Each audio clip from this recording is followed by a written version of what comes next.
அஸ்ஹாபுஸ் சப்த் சனிக்கிழமைக்காரர்கள் என்று அழைக்கப்படுகிறது. இது இஸ்ரவேலர்களுக்கு யூதர்களுக்கு வழங்கப்பட்ட சோதனையையும் அவர்கள் செய்த தந்திரத்தையும் பற்றிய வரலாறாகும்.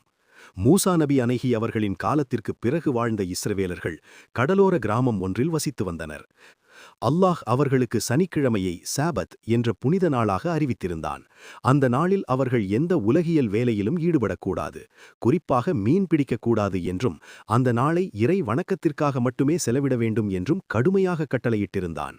அல்லாஹ் அந்த மக்களின் இறை நம்பிக்கையை சோதிக்க விரும்பினான். அவர்கள் மீன் பிடிக்க தடை செய்யப்பட்ட சனிக்கிழமைகளில் மட்டும் மீன்கள் கூட்டம் கூட்டமாக நீரின் மேற்பரப்பில் துள்ளிக் குதித்து கரையை ஒட்டி வந்தன.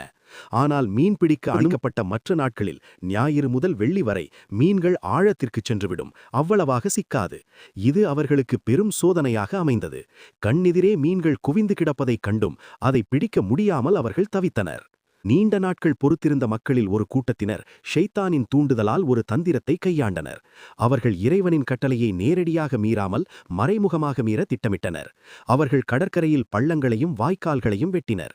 வெள்ளிக்கிழமை மாலையே வலைகளை விரித்து வைப்பார்கள் அல்லது வாய்க்கால்களை திறந்து வைப்பார்கள்.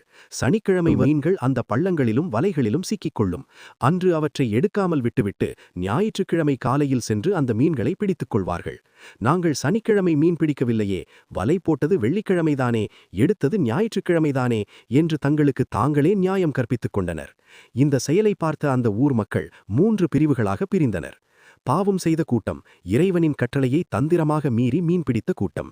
நல்லடியார்கள், இறைவனின் கட்டளையை மீறாதீர்கள், இது பெரும் பாவம் என்று அந்த தவறை சுட்டிக்காட்டி எச்சரித்த கூட்டம். ஒதுங்கி நின்றவர்கள், தவறு செய்பவர்களை தடுக்காமல் தடுப்பவர்களிடம் சென்று இறைவன் எவர்களை அழிக்கவோ அல்லது கடுமையாக தண்டிக்கவோ நாடியிருக்கிறானோ அந்த கூட்டத்தாருக்கு நீங்கள் ஏன் உபதேசம் செய்கிறீர்கள், இது வீண் வேலை என்று கூறியவர்கள். அதற்கு அந்த நல்லடியார்கள், நாங்கள் இறைவனிடம் பதில் சொல்வதற்காகவும் அவர்கள் ஒருவேளை திருந்தலாம் என்பதற்காகவும் எச்சரிக்கிறோம் என்று கூறினர். அவர்கள் தங்கள் பாவத்தில் எல்லை மீறிய போது அல்லாஹ்வின் தண்டனை இறங்கியது. அல்லாஹ் குரானில் கூறுகிறான், அல் ஆராஃப் 7:166, சிறுமையடைந்த குரங்குகளாகிவிடுங்கள் என்று நாம் அவர்களுக்கு கூறினோம்.